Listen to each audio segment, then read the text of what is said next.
Good to go, Mayor. Thank you. Good evening and welcome everyone to the additional Buloke Shire Council meeting for September. This meeting is being broadcast via Council's website, and I wish everyone who is viewing a very good evening, and I hope you're all doing well tonight. I'd like to acknowledge the traditional owners of the land on which we're meeting and the lands to where tonight's broadcast reaches. We also pay our respects to their elders and to the elders from other communities who may be in attendance.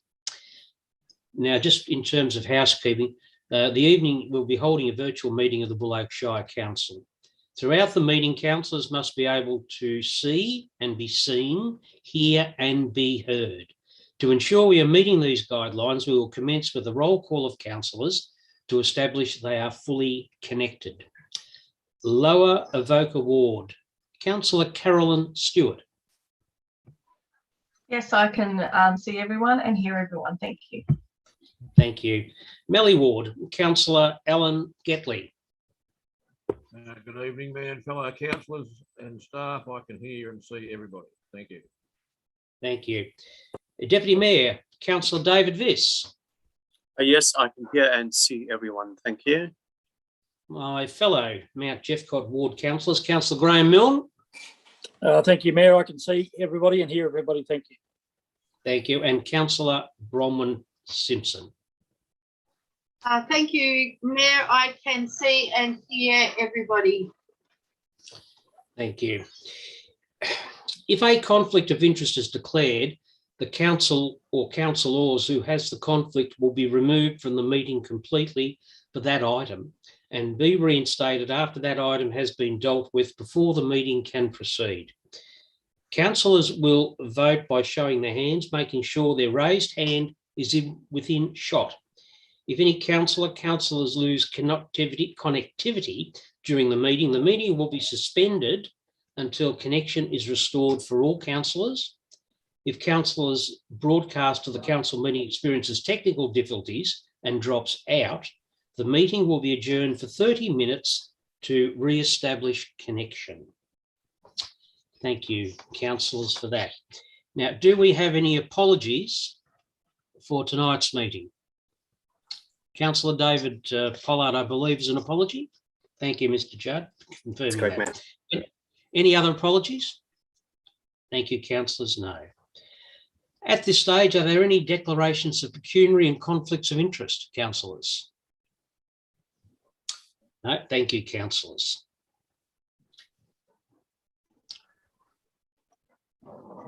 That brings us to management reports. 8.2.1, appointment of an interim chief executive officer. This report recognises the imminent departure of council's current chief executive officer and considers arrangements to appoint an interim chief executive officer.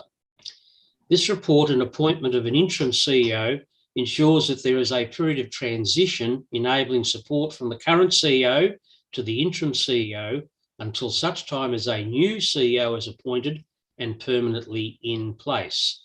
In introducing this, councillors have had time to discuss this, which we have, and I think we came to the conclusion the way that we wish to handle this going forward, and that's the result of this report's being presented to council for those arrangements for an interim period going forward. So at this stage, council, is there any discussion or questions about this matter? No, thank you, councillors. Well, we do have a recommendation.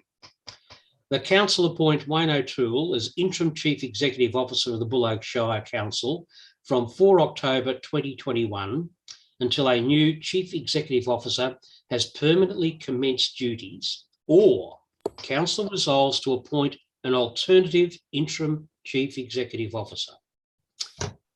Councillor, do I have someone to move that recommendation? Councillor Stewart to move it. Councillor Vista second. Do I have any opposition to that recommendation, councillors? Councillor Milne, thank you. Sorry, you're on mute, Councillor Milne. Sorry. It won't come up. Yes, it has. Could I call for a division on the vote, please? Yes, certainly, Councillor Milne, certainly. So I'll put that recommendation. The council appoint Wayne O'Toole as interim chief executive officer of the Buloke Shire Council from October 2021 until chief executive officer permanently commence duties or council resolves to appoint an alternative interim chief executive officer. Those in favour of that recommendation, please raise their hands. So that would be Councillor Stewart, Councillor Viss, Councillor Getley and Councillor Simpson, who are in favour of the recommendation. Those against the recommendation, Councillor Milne. That'll be noted and is carried. Thank you, councillors. 8.3.1, financial and performance statements. Director of Corporate Services, but I think I see Mr. Douglas there. So over to you. Thank you. Through you, Mr. Mayor, I will briefly introduce this report, and certainly Aileen will be available to answer any queries councillors may have in relation to the technical aspects of the report. So through you, Mr. Mayor, council must prepare a financial and performance statement for each financial year for the presentation and also inclusion in its annual report of operations. The statements for the 2020-21 year were presented today at the Audit and Risk Committee, which has subsequently endorsed them prior to presentation this evening. The reports identify, or the financial report identifies, a reported surplus at year end of $7.4 million. Removing capital grant income, there is a resulting deficit of $4 million, with the expenditure which is associated with the capital works program identified separately on the balance sheet. Councillors would be aware that we've reported consistently throughout the year of the significant variance to budget resulting from the grant outcome for the December 2018 flood event being lower than we originally anticipated. The impact of the successful application for Working for Victoria funding, and also, again, the additional capital project funding which was received post-budget preparation. The impact of this additional funding can also be identified in our year-end cash position, although importantly, as I mentioned earlier, the funding should definitely be considered restricted for use on the defined funded capital works projects. Through to our performance statement, which assesses our performance against standardised indicators and outcomes applicable across the sector. We note that results have been consistent with prior years, with a notable and pleasing positive adjustment in the community satisfaction survey results, which have been previously reported through to the council, which again highlights the success of council's community engagement activities.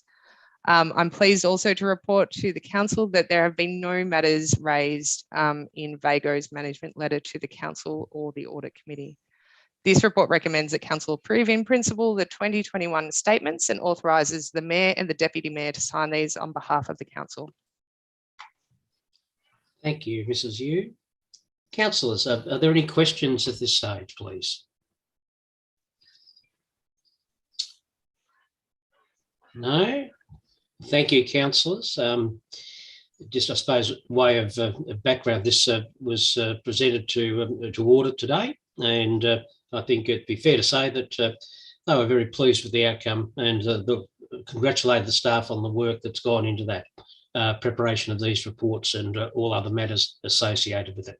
So we do have a recommendation that Council 1 approves in principle the financial statements and performance statements for the 2020-21 financial year. 2, authorises the Mayor, Councillor Warren, to approve last-minute changes of an immaterial nature on the advice of Council's external auditor. 3, authorises the Mayor, Councillor Warren, and the Deputy Mayor, Councillor Viss, to sign the final form financial statements and performance statement on behalf of and with full authority of the Council. Do I have someone to move that recommendation, please, Council? Councillor Stewart to move, Councillor Getley to second. Thank you, councillors. Do we have any opposition to that recommendation? No, thank you, councillors. That's carried, and congratulations. Well done. It's always good to get that. And well, Mr. Judd, given that your time is fast approaching, at least you've left us in in a good spot. So we won't be after you, for an explanation later on. So but that'll be good. So, councillors, that concludes our agenda for the evening. So I thank you for your attendance and going through these matters tonight, and declare the meeting closed at 6:21 this evening. So thank